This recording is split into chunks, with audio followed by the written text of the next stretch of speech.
غلام ہے جو بالکل ہی ناکارہ اور نافرمان ہے، یہ کسی کام کا نہیں ہے۔ اگر تم لوگ اس کو خریدو تو ہم بہت ہی سستا تمہارے ہاتھ فروخت کر دیں گے، مگر شرط یہ ہے کہ تم لوگ اس کو یہاں سے اتنی دور لے جا کر فروخت کرنا کہ یہاں تک اس کی خبر نہ پہنچے۔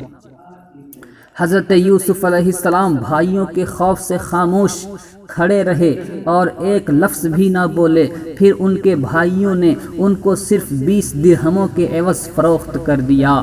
پھر حضرت یوسف کو مصر کے بازار میں لے جایا گیا اور وہاں عزیز مصر نے ان کو بہت کم قیمت دے کر، گراں قیمت دے کر خرید لیا۔ یوسف علیہ السلام کا خریدار عزیز مصر تھا، جو مصر کا سب سے بڑا وزیر تھا۔ وہ دیکھتے ہی سمجھ گیا کہ اس بچے میں نہایت ہی قیمتی خزانے پوشیدہ ہیں اور یہ کسی پاکیزہ اور بزرگ شخصیت کا چشم و چراغ ہے۔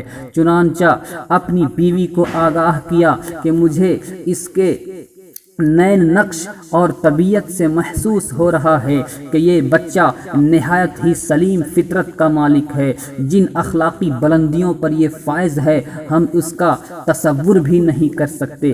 لگتا ہے کہ یہ کسی بڑے اور بزرگ خاندان سے تعلق رکھتا ہے۔ میں چاہتا ہوں کہ جب یہ جوان ہو اور سیانی عمر کو پہنچے تو اپنی خدا داد فہم و فراست سے ہمیں فائدہ دے یا ہم اسے اپنا بیٹا بنا لیں۔